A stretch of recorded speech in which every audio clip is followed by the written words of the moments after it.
Hello everyone! Welcome sa ating mini vlog. So, may kinuha tayo sa backyard na, ano ba to? Patola.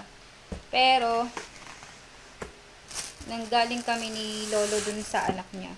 So, ilalagay ko yung mangga dito. So, eto kasi, ayan.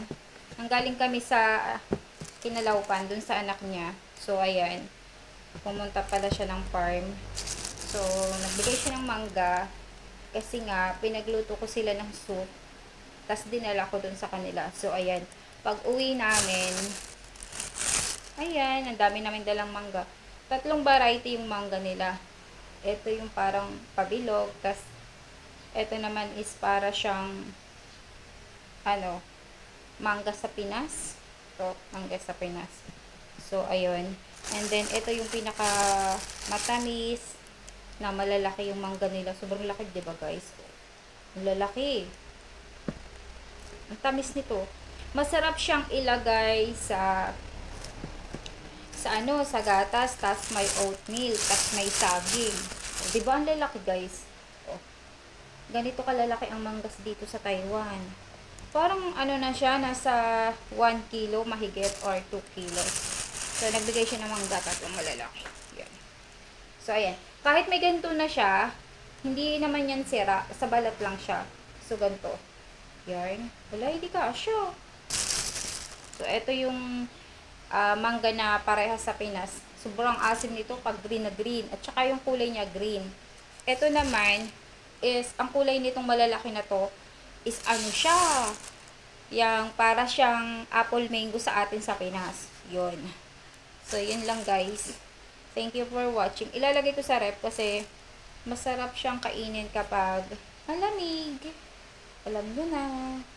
So, parang gusto kong unahin yung mga ito. I-open ko na lang to. Itong dalawa na to kasi may mga dark na siya. So, pero yung texture niya ay matigas pa siya pero may mga itim na ganito na. So, unahin natin. So, ayun. Ito yung ating mangga. Ang dami nating mangga. Mango, mango. So, ilalagay ko siya sa ref. Para okay. Para malamig siya pag kinain. Masarap kasi ito kapag ilalagay mo sa ref. Tapos kakainin mo. Yun. Yun lang guys. Thank you for watching. So, ayun na nga guys. Babalatan na natin. Tapos yung balat, ibibigay natin dun sa alaga nating pagong. So, ayan. Ganito ako magbalat. O, diba? Ang laki niya. I think nasa 1 kilo to mahigit. Itong mangga dito sa Taiwan. Tamis nito, sobra. So, ganyan lang tayo magbalat guys. Hindi na tayo gumagamit ng ano. Mas komportable kasi akong magbalat ng ganito. Yung ganyan. Mas komportable ako. O, diba? O, tingnan nyo guys. Merong dark siya. Pero, ano lang siya, balat lang. So, katulad nito, dark yan. Pero, pag inan nyo siya, kapag inalis mo, is wala siyang ano. So, ayan. Diba? So, ayun, yung balat, gustong-gusto din ng alaga namin na pagong. So, ikakat natin siyang ganito. Ganito ako mag-cut. Diitan natin kasi medyo masyadong makapal po. Ayan. Tapos, gaganyan na natin. So, yung ganyan yung ano niya. Tapos, gaganon ko siya. Walang kahirap-hirap. Tapos, ano natin dito ng konti. Basta ganito ako mag-ano. Sino bang kaparehas ko na ano, magbalat ng mangga? Tingnan na naman.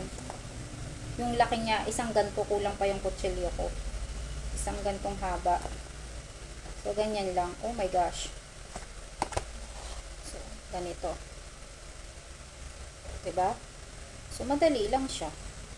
Hindi na tayo nahihirapan. Char. So, ayun. And then, ganito ulit yung kabilang side. Ay, parang mapurol na yung ating kutsilyo ah. So, ayun. O, diba? Ganyan lang. O, diba may mga itim-itim pero wala siyang itim.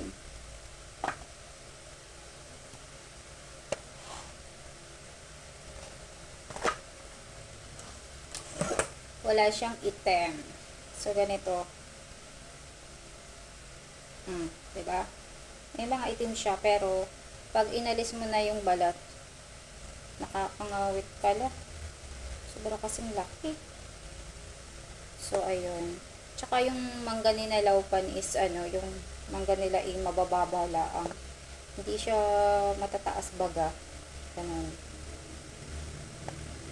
Ayan, o diba? Walang itim. Walang sira. So, ganun uli. Parang ang nipis ng buto niya. So, ganyan lang. Nararamdaman ko sa palad ko yung kutsilyo. Parang ang nipis ng buto. Yan. Oh! Yan, ganyan lang.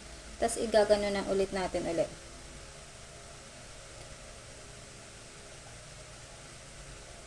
Oh my gosh. So, ayan. Parang lang. Ipapakita ko sa inyo yung buto. Sobrang ng buto. Oh, sobrang liit lang. My God, ang nipis. Gusto ko nga magdala ng Ano naman tawag doon? Ng mga buto nito sa Pinas. Maitanim baga dun sa aking lupang inanuhan. Binili before. So, ganun lang. So, ito na yung finished product. Finished product na tayo. So, ito na guys, yung ating slice ng mango. Matami siya. So, parang hindi na to kasya. Kung ikakat ko pa tong isa, parang hindi na siya pakasya dito sa aking lagayan. So, next na lang kapag naubos na lang to. Yun lang guys. Thank you for watching again. Bye! See you in my next video.